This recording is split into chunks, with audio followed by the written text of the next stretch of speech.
será o ensino superior uma saída para a crise. Temos vários convidados em estúdio. Começo por conversar com o membro do Conselho de Gestão e responsável pelos assuntos académicos do Instituto Superior Técnico, Rogério Colasso. Muito obrigada por estar hoje connosco. A primeira pergunta é sempre em jeito de provocação, porque pode parecer quase paradoxal. Vamos fazer as contas, vamos perceber que, de facto, nem todos os alunos e famílias têm dinheiro para cumprir com as suas propinas e não só, com os gastos inerentes a um estudo académico, mas pode, sem dúvida, representar uma saída para a crise? Bom, a pergunta, de facto, é uma provocação e não tem uma resposta fácil. Eu vou responder em 2 ou 3 passos, digamos assim. O primeiro passo é que, de facto, todos os indicadores, e isso, enfim, tem a importância que tem, mostram que, efetivamente, existe uma relação direta entre a saúde económica e financeira e os índices de qualidade de vida das populações e a formação da população. A formação da população. Agora, eu já agora contava só uma história que eu muitas vezes uso, às vezes com os meus alunos nas aulas, que vem relatada aqui neste livro, na História Concisa de Portugal, do Germán Saraiva, e que eu acho que é paradigmático e que é um início de resposta à pergunta que me coloca, que é o seguinte: em 1840, o ministro da Fazenda português, que se chamava Franzini, recusou a compra de teares mecânicos para Portugal. Portanto, Portugal tinha uma indústria de tecelagem importante na altura. Estávamos no meio da Revolução Industrial, havia a oportunidade de industrializar a nossa indústria têxtil e, de facto, o Ministro da Fazenda recusa a compra dos teares mecânicos. E recusa porquê? Não porque não haja dinheiro, simplesmente porque não havia pessoas qualificadas para trabalharem com esses teares mecânicos. E, de facto, isso é extraordinário. Quer dizer, há uma corrida em marcha, portanto, há o sinal de partida da corrida e nós, na altura, não tínhamos pessoas com pernas para participar na corrida. Portanto, isso, de facto, é uma história que tem um impacto grande sobre a nossa matriz, digamos, cultural nos últimos 150 anos. Sendo que, nos 150 anos que se seguem, diria eu, até 1985 ou 1990, pouco mudou em termos de formação da nossa população. Nós mantivemos durante 150 anos com índices muito, digamos, abaixo das médias europeias onde nós estamos inseridos e o que acontece é que, de facto, e agora, portanto, eu gostava de começar por dizer isso, numa altura em que se fala muito da crise, não é? E o tema do programa de hoje é a crise, de facto, nas últimas 2 décadas ou 3 décadas, houve uma revolução silenciosa em Portugal. Ou seja, nós conseguimos, num espaço de 20 anos ou de 25 anos, quintuplicar, em alguns índices, a formação da nossa população. E, portanto, quando me perguntam sobre a crise, bom, eu estou, como todas as pessoas, estou preocupado, mas estou medianamente preocupado apenas com a crise.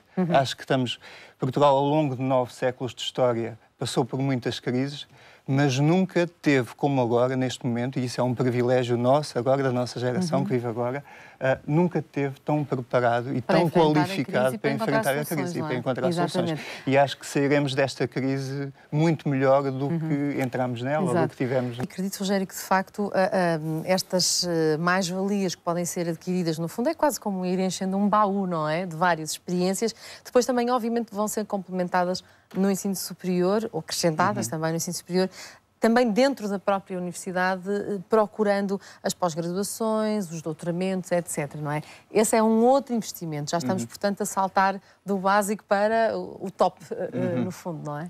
Cá fora e lá fora e cá dentro também, não é? Sobre a questão do investimento, quer dizer, já agora só voltando um pouquinho atrás, a questão de se as famílias reduzem ou podem reduzir o investimento na formação dos seus filhos por causa da crise, eu espero bem que não façam isso. Porquê? E eu não iria, portanto, concretamente, as pessoas com formação superior ou formação superior têm Primeiro, uma grande vantagem pessoal, que é, quer dizer, a nossa formação e aquilo que nós sabemos é o único bem que nós temos para sempre. Ou seja, quer dizer, nós podemos perder o carro, ou a casa, ou as circunstâncias, mas aquilo que nós sabemos é nosso para sempre enquanto nós somos nós. Portanto, isto para dizer que o investimento, mas mais que isso, tanto por outro lado, quer dizer, os dados e todas as estatísticas que existem mostram que as pessoas com formação superior estão mais imunes ao desemprego em qualquer situação e em qualquer país do mundo. Mostram também que as pessoas, e este último ponto é importante só para concluir aquilo que eu queria dizer, que as pessoas, e isso é importante também para os governos saberem, porque o investimento não é só das famílias, os governos também investem na formação da sua população. E porquê é que o investem? Quer dizer, uma razão objetiva e que tem a ver com a crise é que as pessoas com formação superior são maiores contribuintes do que as pessoas sem formação. Quer dizer, tipicamente, os dados da OCDE apontam para um diferencial ao longo da vida de uma pessoa com formação superior de mais 100 mil euros em impostos. Portanto, pagam mais 100 mil euros em média que uma pessoa sem formação. Ou seja, portanto, a obrigação do investimento é não só na formação superior, é não só por parte das famílias, naturalmente, que têm interesse, digamos, em formar os seus filhos, os seus descendentes, mas também do Estado.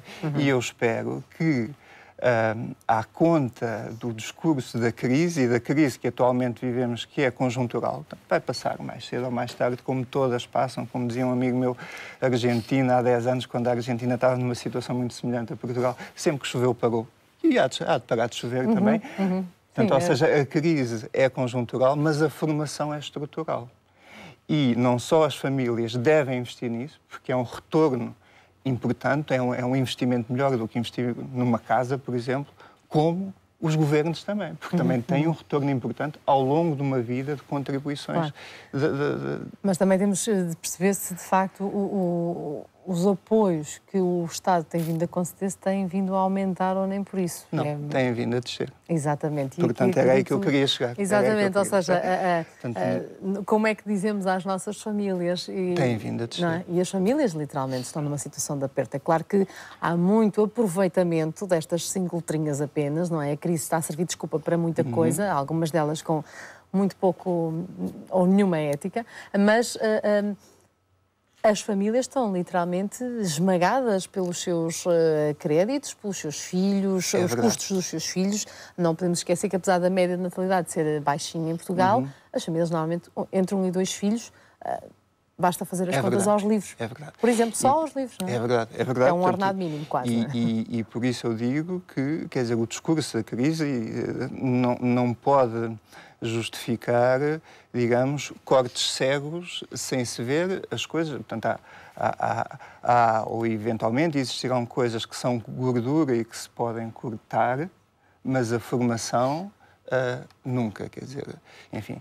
Sendo que, efetivamente, nós nos últimos anos, portanto, e eu tinha referido isso há pouco, portanto, houve um enorme aumento, uma decuplicação, talvez, da capacidade instalada de formação que nós não tínhamos em Portugal. Nós não tínhamos capacidade de formar. Portanto, se há 40 anos atrás quiséssemos ter uma taxa de escolarização de 53% no ensino superior, que é a taxa que temos atualmente, há 30 anos atrás não a podíamos ter porque não tínhamos capacidade instalada. E conseguimos instalá-la nestes últimos 30 anos, 20 e tal, 30 anos. E agora, tendo conseguido instalar, de facto, chegou o momento de reorganizar a oferta de ensino superior. Exato. Nós temos um excesso de oferta claro, portanto, temos mais de uma universidade pública por 1 milhão de habitantes, é quase o dobro do que tem a Inglaterra, os Estados Unidos é quase o triplo. Temos... Daí depois também o próprio sistema se ressentir. Se ressentir. Portanto, chegou a altura agora de reorganizar e, digamos, dessa reorganização, se for bem feita, deverá haver não só uma poupança, mas também um aumento da qualidade e da oferta formativa que temos. Agora, isso não é compatível com cortes cegos. Claro. E com desinvestimento. Efetivamente, nós no Técnica há cerca de 2 anos atrás, talvez um pouquinho menos, criámos em colaboração, isto para falar também da importância da associação e da conjugação de esforços entre os estudantes, digamos, e as direções das instituições.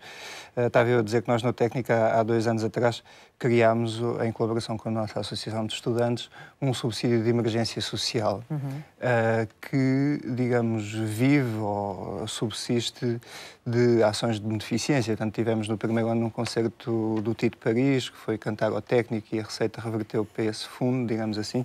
Este ano tivemos a Marisa no Técnico, num concerto magnífico. No próximo ano não sabemos quem vai ter, mas será com certeza que vale a pena ir. E as pessoas que assistem não só assistem a um concerto magnífico, como contribuem para uma causa meritória. Portanto, esse subsídio de emergência social visa dar uma resposta rápida, digamos assim, a estudantes nossos que, por uma contingência qualquer, súbita, se veem impedidos de cumprir os seus pagamentos na instituição. Portanto, este fundo tem funcionado, tem dado resposta a algumas situações, sempre na perspectiva que nós temos a obrigação de não excluir, digamos, não pôr fora do percurso académico quem não merece estar fora. Não é? Portanto, isso é o ponto mais importante.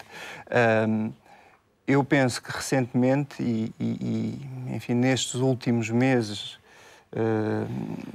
tem-se notado um aumento das dificuldades por parte dos estudantes no cumprimento, enfim, das suas obrigações.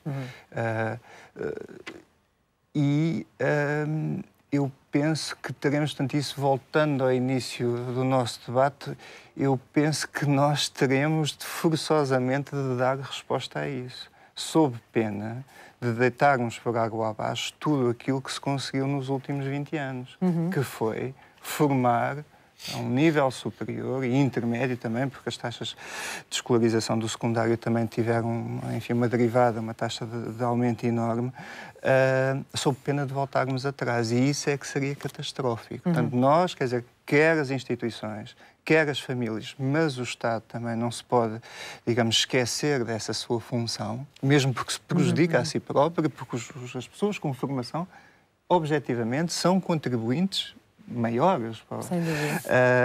E temos a obrigação de dar resposta a estas situações. Portanto, não podemos arrepiar caminho. Isso seria a maior crise de todas e a maior catástrofe de todas que poderia acontecer no nosso país. Em relação à empregabilidade, o Técnico, às vezes, em alguma percentagem, até tem o problema contrário.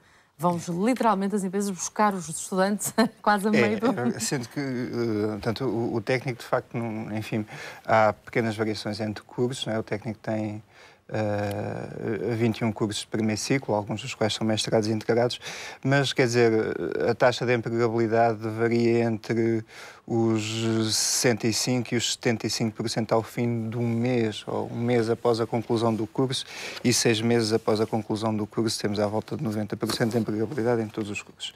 Portanto, são números bastante bons, e isso eu penso que explica em parte o facto de nós este ano, e isto também tem um pouco a ver com o mote do programa, digamos assim, apesar das notas do secundário terem descido, nós melhorámos portanto, os nossos alunos, fomos buscar alunos com notas melhores do que no ano anterior. Portanto, e acho que as famílias, portanto, isso é uma consequência das famílias terem olhado para isso. Eu não sei se posso dizer só uma coisa muito breve sobre isto, que é o seguinte, é que até aqui a oferta de cursos tem sido condicionada, sobretudo, pela entrada. Ou seja, os alunos que existem condicionam os cursos que vão existir.